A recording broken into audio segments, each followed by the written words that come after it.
पांडुरंगाचा आशीर्वाद आहे, आपल्याशी खाजवलं की सत्यानाश झाला म्हणून समजा, होतच सत्यानाश। माढा लोकसभेत देवेंद्र फडणवीसांनी डाव फिरवला। मोहितेंची बंडखोरी फडणवीसांच्या जिव्हारी लागली आहे। माढ्यात फडणवीसांनी उडवली विरोधकांची झोप। पवारांना शह देण्यासाठी फडणवीस माढ्याच्या मैदानात। सध्या देशभरात लोकसभेचं वारं सुरू आहे। यातच देशातील सर्वच राजकीय नेत्यांची नजर असते ती म्हणजे महाराष्ट्रावर। पण यंदा महाराष्ट्रातील माढा लोकसभा मात्र सर्वत्र गाजली आहे। भाजपला सुरुवातीला सर्वात सोपी जागा माढा लोकसभेची वाटत होती, पण हीच जागा आता अटीतटीची झाली आहे।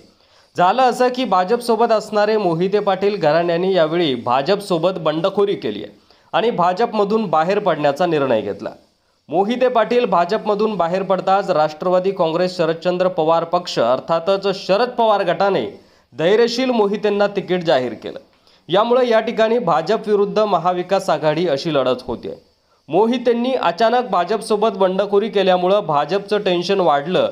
त्यातच शरद पवार यांनी माढा लोकसभेत 6 सभा करून वातावरण निर्मिती केली।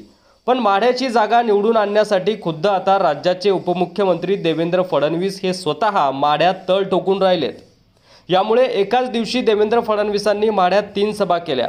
त्यानंतर भाजपने देशाचे विकास पुरुष आदरणीय पंतप्रधान नरेंद्र मोदींची सभा देखील घेतली। मोदींची मागील वर्षी सभा अकलूजमध्ये पार पडली होती। यंदा ही सभा मोहितेंचा बालेकिल्ला मानल्या जाणाऱ्या माळशिरसमध्ये घेतली गेली आहे। माढा जिंकून शरद पवार पुन्हा एकदा पश्चिम महाराष्ट्रावर वर्चस्व मिळवण्याचा प्रयत्न करत आहेत, पण त्याला शह देण्यासाठी स्वतः राज्याचे उपमुख्यमंत्री देवेंद्र फडणवीस यांनी दंड थोपटलेत। यासोबतच मोहिते पाटलांनी भाजपसोबत केलेली बंडखोरी फडणवीसांनी फारच मनावर घेतलेली दिसते। तसंच एका प्रसारमाध्यमाला मुलाखत देताना फडणवीसांनी गद्दारांना सोडणार नाही असं मोहितेंचं नाव घेऊन धमकीवजा इशारा देखील दिलाय।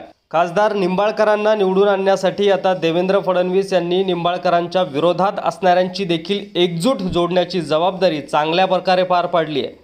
तसंच माढा मतदारसंघातील अनेक विरोधकांमध्ये एकमेकांविषयी नाराजी होती, ती देखील देवेंद्र फडणवीस यांनी दूर केली आहे। तर सांगोल्यात शिंदे गटाचे शहाजी बापू पाटील, करमाळ्यात अजितदादा गटाचे संजय मामा शिंदे, माढ्यात अजितदादा गटाचे बबनदादा शिंदे, मानखटावमध्ये आधी काँग्रेसमध्ये असलेले आणि आता भाजपमध्ये फडणवीसांचे कट्टर समर्थक बनलेले जयकुमार गोरे, माळशिरसमध्ये भाजपचे राम सातपुते यांनी देखील रणजितसिंह नाईक निंबाळकरांच्या पाठीशी ताकद लावली आहे। तसंच माढ्याचे शिंदे बंधू करमाळ्यातील बागलगट, करमाळ्याचे आमदार संजय शिंदे यांनी गेल्या लोकसभेला नाईक निंबाळकरांच्या विरोधात निवडणूक लढवली होती। आता त्याच शिंदे बंधूंनी नाईक निंबाळकरांना पुन्हा एकदा खासदार करण्याचा निर्धार केलाय।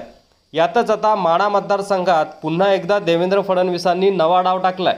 माढ्यातील विठ्ठल सहकारी साखर कारखान्यावर अभिजित पाटलांचं वर्चस्व आहे। पंढरपूर तालुक्यातील गुरसाळे येथील श्री विठ्ठल सहकारी साखर कारखान्यावर शिखर बँकेने कारवाई करत कारखान्याची 3 गोदामे सील केली होती।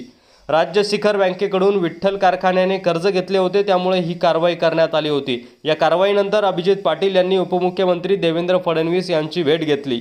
कारवाई झाल्यानंतर अभिजित पाटलांनी भाजपने कारखाना वाचवण्यासाठी मदत केली तर आम्ही त्यांना मदत करू अशी प्रतिक्रिया देखील दिली होती। त्यानंतर त्यांनी फडणवीसांची भेट घेतली आणि त्यानंतर कारखान्याच्या सभासद सहकारी यांची बैठक पार पडली आणि या बैठकीत भाजप उमेदवारांना पाठिंबा देण्याचा निर्णय घेण्यात आल्याची घोषणा केली गेली।